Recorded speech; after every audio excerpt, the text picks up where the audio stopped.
second. Welcome to another episode of Film Speak, bringing our love of film to you. I'm your host, Bill. And I'm Lana.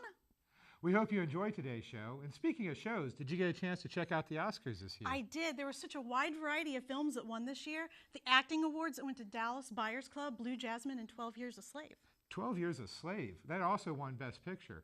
And plus Gravity getting Best Director, Cinematography, and Editing. It's a very diverse group of films and all very moving and powerful. My favorite win of the year goes to Spike Jonze for winning for his best screenplay for Her. I mean, from Beastie Boy videos to an Oscar win, you can't get better than that. Well, the Oscars cannot hold a candle to this show. Yeah, that's a lie. Okay, yeah, well, I know, it's a lie. But we have Chris Rowley and Josh Flowers joining us today, and they will be joining us as we talk about the local film scene and maybe find out what they thought about the Oscars.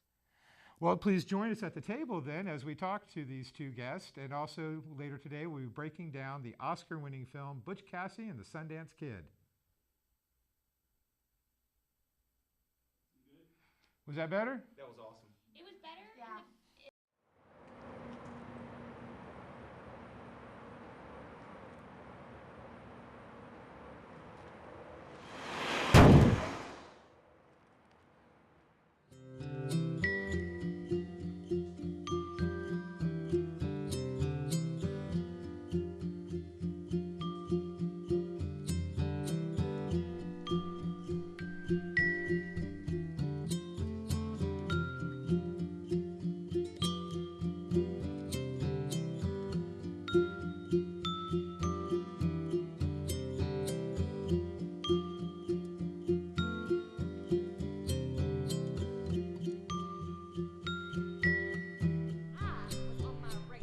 This hooligan comes out and just lets all my horse have a picture. He's a hooligan and he needs to Okay. You ain't listening to me, Judge. No, you are not listening to me. You, sir, are young. No, he is a hooligan.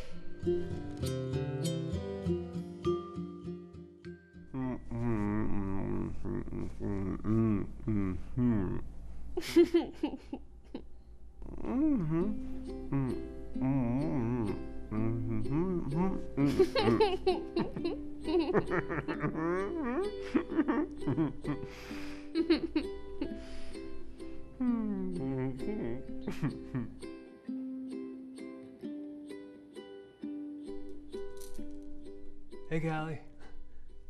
Well, you look better. So, yeah. I have good news and bad news. Just blink one for good and two for bad. Okay, so the bad news. Well, I only got half our deposit back on the hand glide rental. Now, even with my sister's lawyer suing the company for the faulty control bar, I don't know why bad things keep happening to me. Oh, the good news. Well, I think you and I are kind of over. Oh, no, Callie. Callie Flower knows. Just stop thinking. Just stop. Callie, stop. All right? You know, I'm trying to do something, and, you know, the accident kind of made me think. Life's short. You know, you're up in the air, and then you're kind of not. I gotta go. Oh, manners.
He loves you too.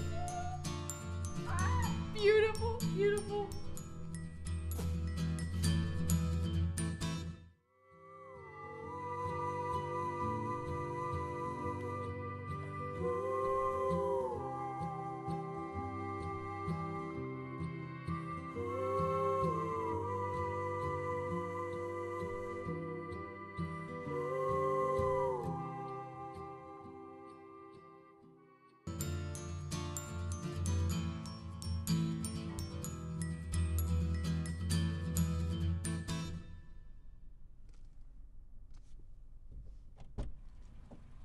Hey.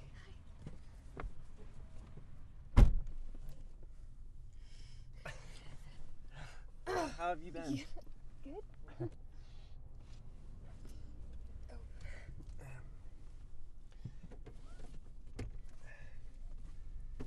How was it getting those bandages off? Good. Yeah, me too. Just feel loose. Good. Yeah, Good. it's good. So, are you hungry? Do you like chicken? We passed the Bojangles. Hungry? I mean, I could always eat. Well, I mean, if you want food. Yeah, whatever. Just whatever. I mean, whatever you want. Uh-huh. Yeah, chicken. Sounds good. I like chicken. If you... Everybody likes chicken. Yeah. Chicken. So you got any like brothers, any sisters, parents? Like, what is it? What's your whole story with that? Well, parents, I do have. Me too. Yeah. Check.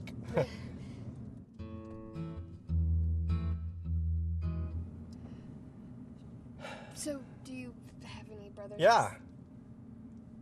Sorry, go ahead. Any what? Do you have any brothers or sisters? Yes, I have two brothers. Two brothers. Dos hermanos. That's Spanish for two brothers. Oh.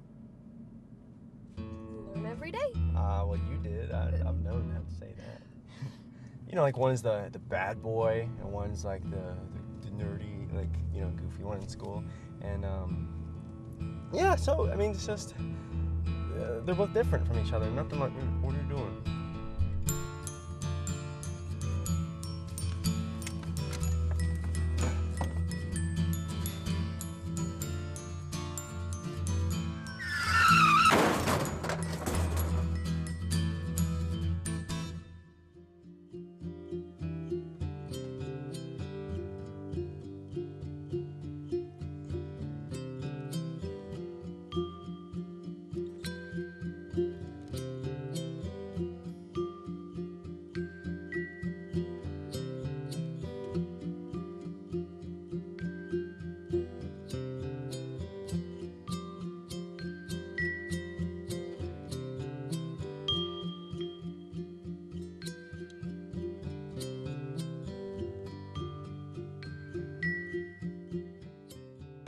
Trying to like pull it out so I'm not blatantly touching you, but I think that's good. a little blooper reel.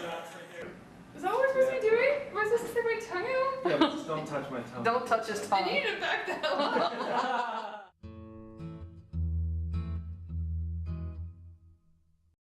Hi, I'm Josh Flowers, and this is... Becky Halterman. And we're at the World Chicken Festival in London, Kentucky. Why? We went to see the Cluck, Strut, and Crow contest, and also the Barnyard Games. So we're going to walk around, talk about chicken.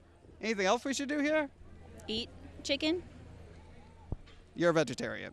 I'm not going to eat chicken. That's your job.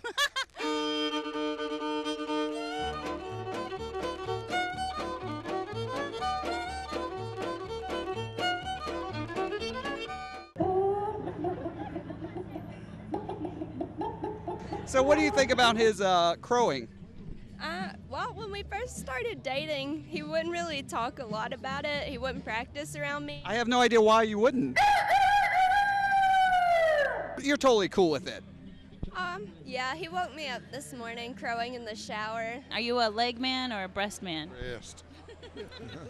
I don't know. I like breast and I like behind too, so. Probably the breast. You're a breast man? Yeah. Can you do any animal sounds? I meow. We have like a meowing connection with each other. What's your favorite thing you've done here today? Just enjoying watching the people. That's been my favorite thing. Yeah, what kind of interesting people have you seen? Some pretty ones, some that shouldn't be on the street. Sorry, being honest. None big ones in tight spandex. That's a no-no. That's a no-no. Gotcha. That's definitely a no-no. What brought you guys to the Chicken Festival today? We just wanted to come up here and see what was going on and bring in boys up here, find them a girlfriend or something. Maybe if they had a chicken leg in their hand. Hey. Yeah. Ladies like that, you know? Yeah. That's what she says anyway. Yeah. What about people with chicken hats? What do you think of them? That's like wearing a McDonald's hat when you're just walking around town. Yeah, mistake. Do you have any ridiculous hats or? Quite a few. I got a skunk skin cap. You like skunk that much, huh? Oh, I do. He was a pet, and then when he died, a friend of mine made a hat out of him for me. So your hat was your pet? Hat was my pet, yeah. But now it's just a hat? Mm-hmm. Still my pet. So you consider it like a hybrid pet hat? Yeah, we'll go with that. Okay. Well, as a vegetarian, I'm not sure how a tofu festival would go. What do you think? I don't know. You might have a hard time. You wouldn't come to my veggie fest? I don't know. I doubt it. This is my fainting fiance, by the way. Fainting? Yeah, we had a viral video on YouTube. Are you kidding? How many views did you guys get? A little over 1 million, like 1.5 million. We're totally going to beat that with this video right here. Good. It's up to you guys, though, so you have to do something entertaining. Great. 1 million views right here.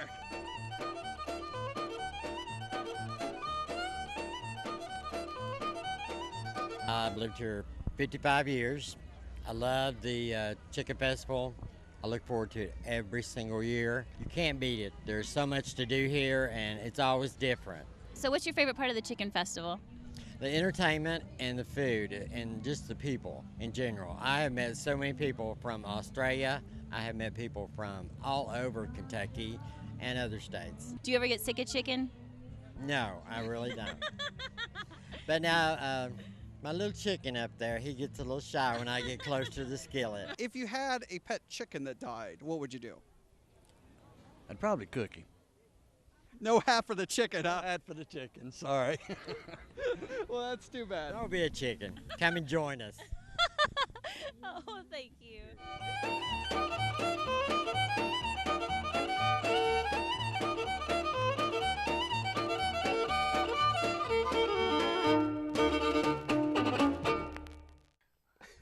Welcome back to Film Speak. We're sitting here with Chris and Josh and about to get started talking about filmmaking in the area. Awesome. Awkward pause. Awkward pause. Awkward moment here. Well, I guess if we could just start off with, what do you we'll start with you, Chris. What are you currently working on in the local area in film? Well, actually, Josh and I are working on a project together. I'm kidding. We are now. It's right this second we're working on a project. So I'm working on this right now, this show. So this is good. How's it working out for you? So far, so good. Yeah. I think things are going well. I probably won't get invited back. I'm also working on a film called Will to Live with Burnville Productions, where I have one of the principals, and it's probably my favorite acting role to date. So that's really cool. Very cool. I also did just a 30-second short with Burnville, also for the West Craven film contest. So that was cool. Really, that's the only thing I've been doing because I kind of have a really busy life otherwise, but I'm looking for more projects. Well, I've been working with Burn Milton on just kidding. Actually, I've been focusing a little bit more on writing.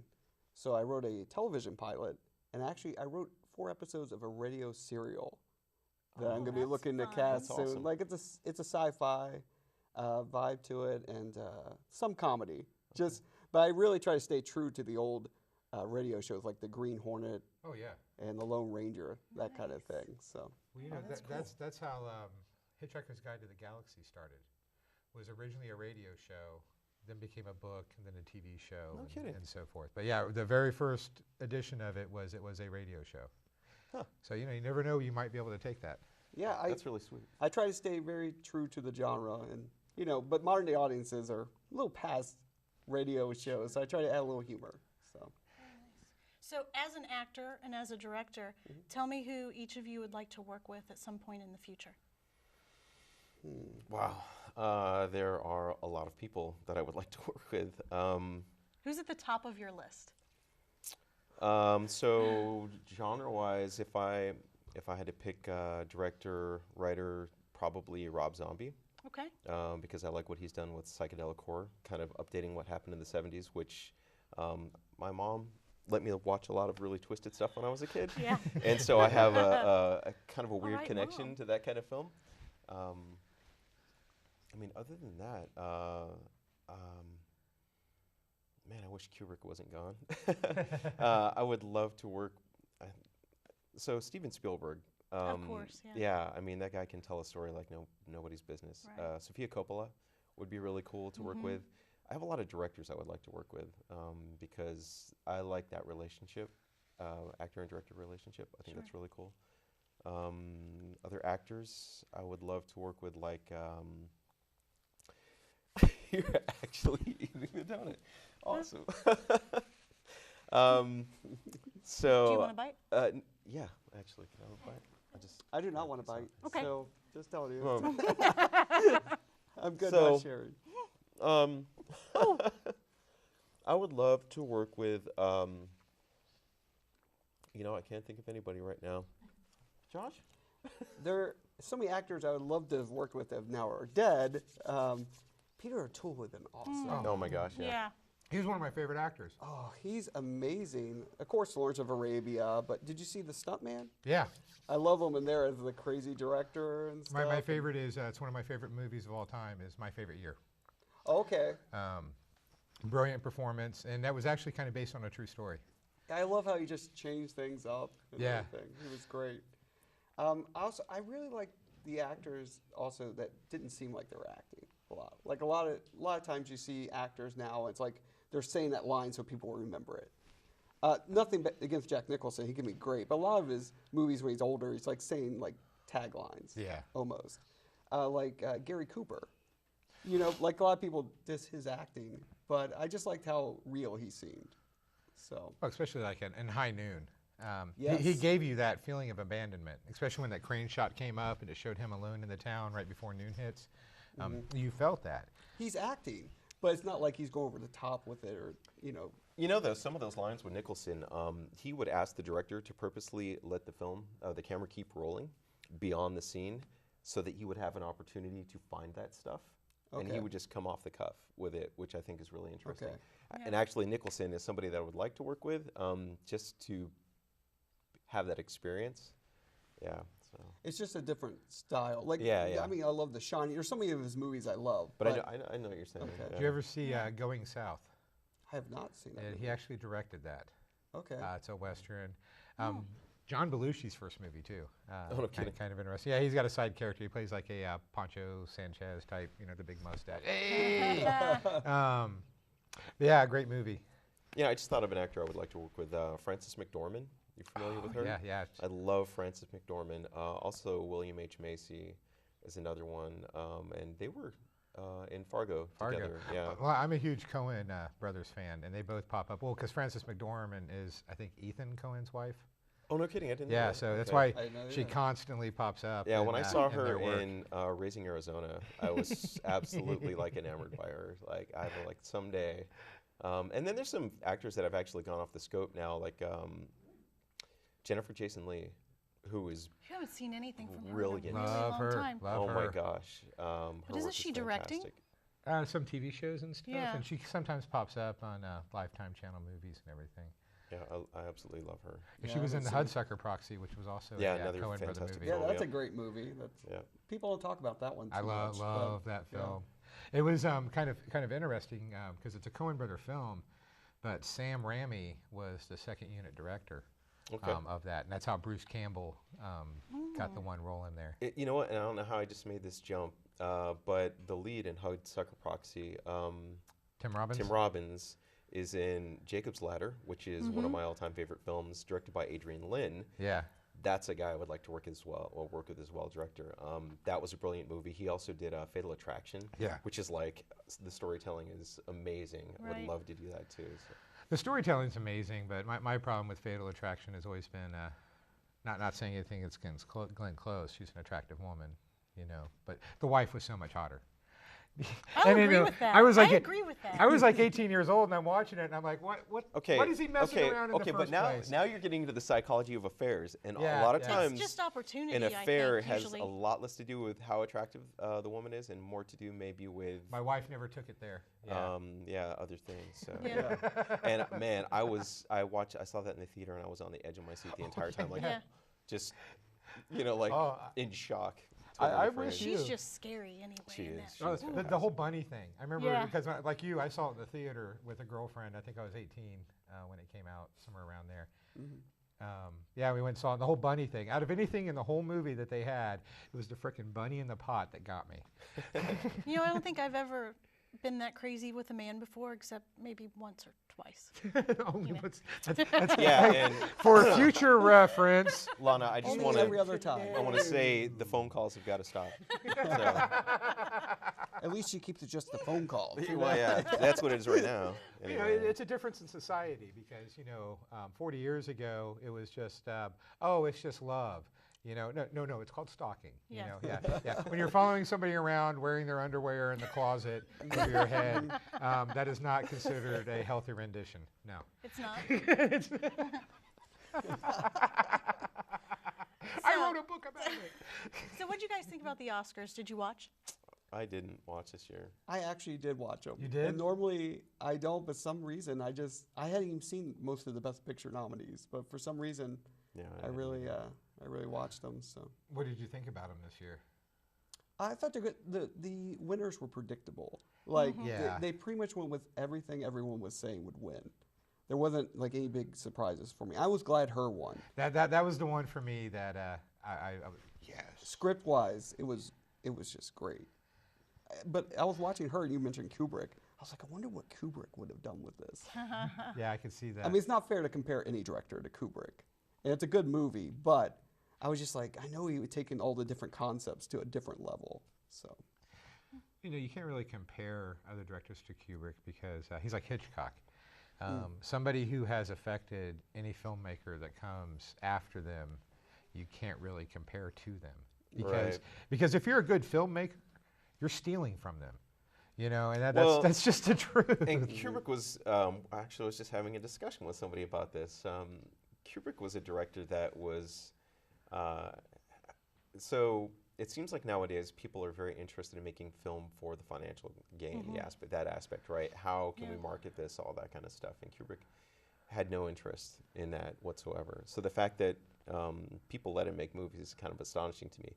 It was obvious that they just kind of recognized him for his genius, because he was interested in telling a story that had sometimes even less to do with the story in the film and more to do with the story that he was trying to tell kind of all through his life, it seemed like, you know. there's a good difference between Hitchcock and Kubrick. They were both amazing directors, but Hitchcock did try to have the success. You know, he tried to get that niche of suspense and stuff. I mean, Psycho, the way he marketed it and everything, like he bought up copies of the book and everything. He was going more for the money. He did things that Kubrick probably wouldn't have to try to get press. Is that good? Oh, good. What do you think right now? Well, and the same. I'll go good. I totally agree. With So this is television. Now, David Lynch, the same aspect, like Kubrick and stuff. He doesn't care about financial success. He does a movie because it's a story that he has to tell. Right. And normally they commercially flop, and it isn't until 3-4 years later after releasement that he actually starts making money back in his investment. And if you know him as a person or follow him as a person, he speaks a lot, and you know he writes and stuff kind of outside the whole film world as well. You know that the way he's telling stories also has a lot to do with not just the story itself, the screenplay, but has to do with kind of a dialogue that he's having off camera with himself. I think that seems to be the case. And what are your, and kind of in a closing to wrap up, Are there any films coming out that you guys are excited to see? I have 4 kids.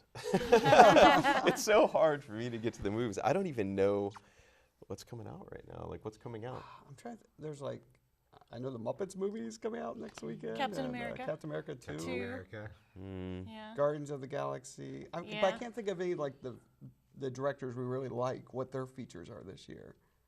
Tarantino doesn't have one coming out this year. No, he's currently working on one. The Coen brothers don't, right? They just had a film come out. Okay, yeah, so... Inside Llewyn Davis, which I have not seen yet, but I'm pretty jazzed to get a chance I know to. there are some films that It seems I'm like excited last about. year I wish was my son when was here. they all came out with their movies. Oh, Wes Anderson has a new movie coming out. Wes Anderson does? Oh, yeah, the Grand Budapest Hotel. Yeah, there's buzz about that one. I'd like to see that. I'm a big Wes Anderson fan. I like all of his movies. I was watching the trailer, though. He had, like, the small magnifying glass. I'm like, that's why people hate you. Like, I like all his movies, but, like, those little cutesy props, that's why people disconnect. Yeah. Well, you know, it also makes the movies hits. The Royal Tenenbaums, the Darjeeling Unlimited. I love those movies. I love Life Aquatic. Yeah, That's that is great. That's my favorite one. The best part of the whole movie. So you're gonna go capture a shark? No, I'm gonna kill it. No, I love that, and it actually made me interested in Jacques Cousteau. Like, very cool. So I very went back cool. and I was like, wow, that guy is really awesome. So. Did you have anything that you wanted to ask our guests? No, I'm just struck by their beauty. The phone calls have got to stop, Lana. I'm sorry. Seriously. I'm trying, Chris. It's really hard. It's the last name, Rowley. It is a good last name. So I guess what she's saying is after the taping, you have to go through a post-show strip search. All the guests have to go through it. It's that was on just the a release normal thing. that I signed. So Yeah, sure. Yeah. I thought the pre-show one would be enough. We have to do it twice. Yeah. Well, please join us here in a few minutes. We'll be breaking down the Oscar-winning classic, Butch Cassidy and the Sundance Kid.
you miss me?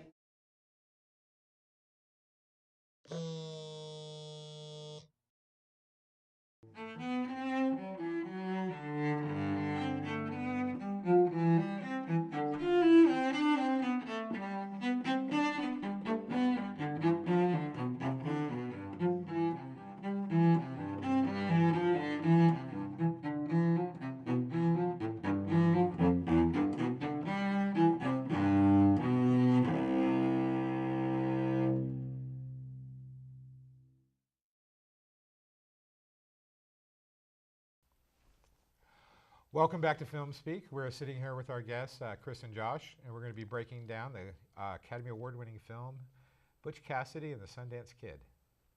I love this movie. You love this movie? I love this movie. Well, considering the number of times I've tried to steal your picture of Robert Redford and Paul Newman. Never going to happen. Never going to I happen. want to know why you love this movie. The acting is phenomenal. Okay.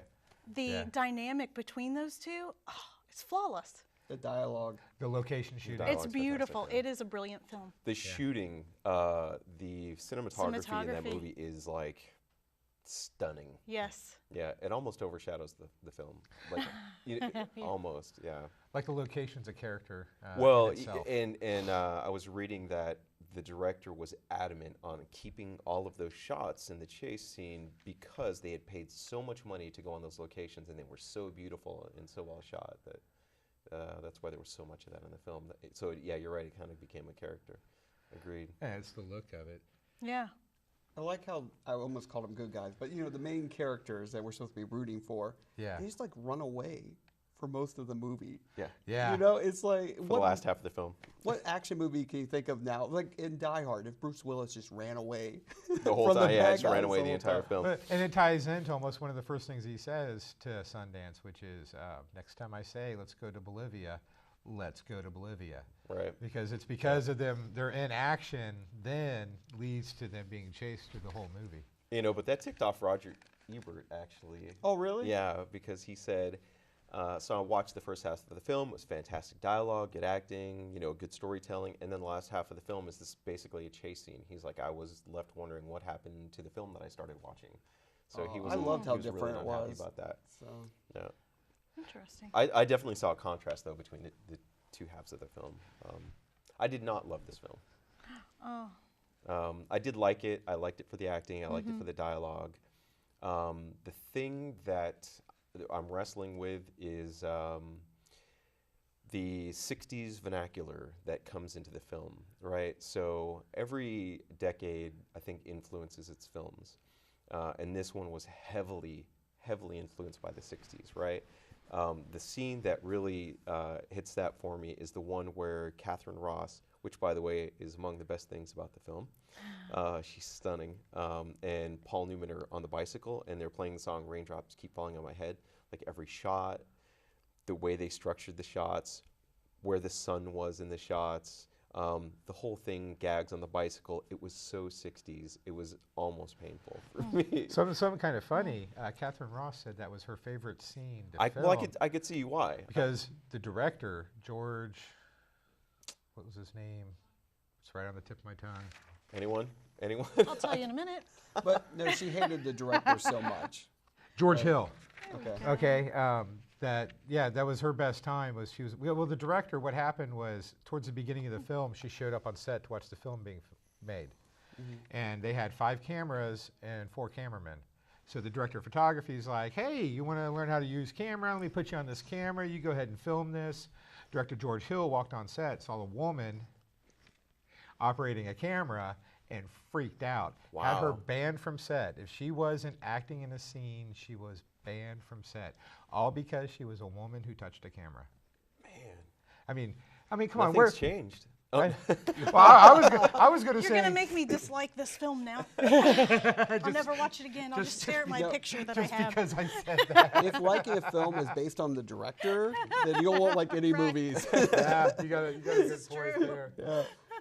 I actually like the 60s influence because so many Westerns of the time were, you know, they could try to make them a little bit older style and it really stood out from the others. Well, and so that's why I wrestle with it because if I take the 60s vernacular, if I take the film, focusing on that, and I separate it from the film, and I just look as that as a film, I do too, because I find that kind of charming, and there's like a nostalgia to it. But if I stick it in with the whole film, then I start to wrestle. You're saying with it, they you know? weren't keeping with it. Yeah, it But just. you could I take the don't know. time period because you take a western that was released 6 months prior, Peckinpah's The Wild Bunch. Right. You know, which is why they went with the hole in the wall gang. Yeah, because the actual Butch Cassidy's gang name was the Wild Bunch. But yeah, I mean, completely different style of western. You know, at the time, Wild Bunch I think got an X rating because of the violence, because it was considered it too violent for the time period. Big breakthrough movie. You know, I almost feel like at the beginning of the film, so when they do the opening scene, very traditional western, right? It's even in sepia. Yeah. And it has all the aspects of a western movie. And then it cuts off, goes to color, and it's almost like the director is giving a nod to the fact that he's going to pull the film into the 60s. And this is not going to be the traditional western. This is going to be a 60s western. I'm going to do it my way. So he almost kind of, I feel like he kind of made that statement. Yeah, at that point. I can see that. I felt he was doing more of like, this is like a legend kind of thing. Like starts off with the silent films at the beginning, and goes sepia tone, and then at the end, they don't kill them off. And it goes back to it for a first shot. It's almost like this is the legend lives on. Well, if you know anything about his films, though, he never shows anyone die in a film. Really? That director, yeah. He would either freeze frame or the death would happen off camera. Wow. Yeah, so that was one of his hallmarks. I did not know that, but now that you mentioned that, thinking about Butch Cassidy, I mean, they do show some of the gunfights at the end, but they don't actually show the guys die. You see Sundance firing, and then you see the guys on the ground. You never actually see them get hit. Some of the soldiers you see, I guess, fall or whatever. Yeah, but you never actually see like the gunfighting. Yeah, like them getting shot. You know what though? This is funny because I read that. You do see in the one scene where they're headed up the mountain and they get attacked, the really funny guy that runs like the silver mine or whatever it is, he gets shot. That was so. That might have been the to main try to. characters or something. Maybe it's the main characters. Yeah. That was also Sam Elliott's first movie. He had a minor role as one of the gang members. Did he really? I didn't catch him in there. He doesn't really have a line. He's a young guy, 1967, first film. Huh. And I found out something doing a little research on the film that I didn't know. Bolivia was Mexico. They actually filmed. They filmed in Mexico. They filmed in Mexico. Everybody involved with the film, except for Paul Newman, Robert Redford, and Catherine Ross, got sick because they drank the water. And they were the only three who knew better, and they drank alcohol the whole time. When I was a kid, we lived in Southern California, and we would go for Cinco de Mayo and 4th of July a lot of times down into Mexico. And I would drink nothing but coffee, like loaded up with sugar the entire time I was there. My mom would allow this. She allowed a lot of stuff, like psychedelic horror movies. But yeah, so that's how. Gotta stay away from Montezuma's Revenge. Right. Yeah. Okay, so as a woman watching this film and talking to three men, do you feel that Butch and Sundance were too handsome in this movie? Is it believable that they would be so appealing? I didn't really think like, are they handsome when I watched it? I'm just used to Hollywood movies where they always cast. Sure. Did it change the way you felt about it at all? Like, it's not believable these two guys who are so handsome. You know what? I don't think it ever occurred to me just because of the way that, and it comes down to Newman and Redford's portrayal. Sure. Because the dialogue and their characters made it so real for me. Yeah. Maybe I overlooked the fact that they were too good looking to be robbers in the 1890s. Yeah. Maybe at a place that's too beautiful. Like, right? Because in the West at the time, they didn't, have that many women. So. Yeah. I guess the question you should be asked is, would Catherine Ross look that good? Wow, yeah, who's to say? That one person had a pox on her face. I mean, come on. The only time in the film that how attractive those two are really caught me was when they were doing the photo stills at different times in the film. Okay. Like at the end where they're showing them in New York City, and Redford just looked like he was, in these commercials. you know, I don't know, it just looked like postcards out of, you Okay. know, old commercials or something. Yeah, if and- you actually look at old pictures, they Right, don't he look just looked, that you know, nice. really Yeah, I had read that those stunning and perfect. Yeah, yeah. They did those because their original plan got thrown out the window. They were filming Okay. next door to Hello Dolly, was filming at the same time next to them. Oh, no kidding. And they were supposed to be allowed to go over real quick and film some scenes of them in New York and using the Hello Dolly set, but then the director was like, no, you're not going to use my set. Huh. So what they did was they grabbed a camera and went in and did it anyways. Did some really good. And that's instead of filming, they just went in with a regular still camera and just snapped pictures. I mean, there were a couple times where Redford would turn to the camera with that blonde hair, you know, and sweeping and the eye. you know, chiseled face and that 70s mustache, and I totally thought, man, if I was a woman, you know, he's hot. He's a hot guy. But yeah, I would do Robert Redford. Hollywood just, you know, they do that, and I think we've all kind of got used to the fact that a lot of actors are just hot. You know, it's just how it is. So. Sure. I was actually reading a little bit of the history of the character. You know, some people think they survived, that kind of thing. Yeah. And at a place, they don't know like anything about her really.